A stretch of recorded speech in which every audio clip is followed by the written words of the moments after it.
and he will not be living in our country much longer.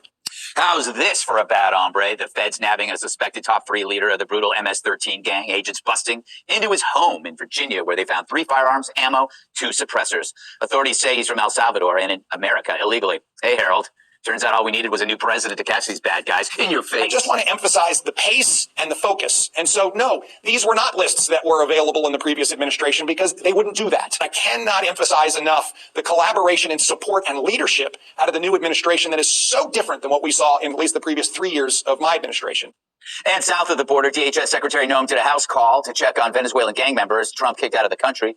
Christie coming face to face with the criminals and warning illegals out there this could be their new home soon. I want to thank El Salvador and their president for their partnership with the United States of America to bring our terrorists here and to incarcerate them and have consequences for the violence that they've perpetuated in our communities. I also want everybody to know if you come to our country illegally, this is one of the consequences you could face.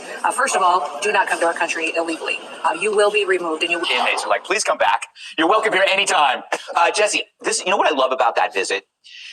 She stood in front of criminals in their environment. She stood between Because bars. usually Democrats, when they want you to see criminals, they're in court. Yeah, due Freshly process. bought shirt, clip-on tie, makeup over their teardrop tattoos, more as the remorseful suspect rather than in their own soup of crime. So this is a PR game for the people illegals here. So if you're an illegal and you're a criminal, that's where they're going to send you. Exactly. So she's basically saying, you want your head shaved, you want handcuffs, you want to sit in a jail cell with 90 bad hombres, self-deport.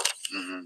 And you're right. I'm shocked there wasn't a prison break. Yeah. Because that's like a riot right there. I'm surprised if they could walk Tom Homan through that jail and you'd think he's hot at that point. But Christie, my God. So Greg, we already had so many First of all, they've got to objectify her.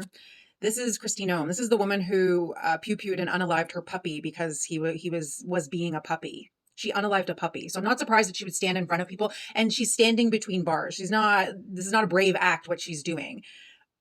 Yesterday, I was reading about some of the people who had papers. They keep calling them illegals. You're not illegal. First of all, like it's not a federal crime to be illegal in the country.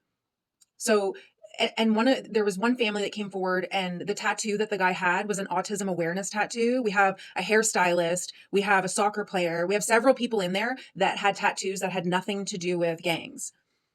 But she went there. This woman goes everywhere and dresses up. They call her, she's like Barbie. She goes and she dresses up like a pilot. She dresses up like if this is a game to these people. I need people on the left and liberals and centrists to understand that these people, there's no having conversation with these people. These people are sick. They are not going to change. They're grown adults, and this is the way they see the world. See how they're talking about bad hombres and stuff? Like, they've dehumanized people. I don't care if they're criminals. They deserve due process. I don't think the right understands that once you take away somebody's due process, you're next. Like, they think that they're safe because they're white. You're not. Eventually, they're going to run out of illegals and people who are not white, and they're going to come for the low end, the poor white people. They're already coming for sick and disabled white people. You think you're safe? You're not safe. They want to put children to work. They want all of our kids to work while their kids go to university and get private education because they can afford it. And they're going to take away from the public sectors so that your kids don't get the same treatment. So your kids do all the manual labor jobs. This is what you're setting up for the future for your children. And then the White House posts this. A previously deported alien convicted of fentanyl trafficking. Like, this is disgusting. This is funny to them. These people are psychotic. There's no middle ground with them. You're wasting your time. You're platforming people who are going to cause more harm. You're giving them space. It's not safe. Oh man.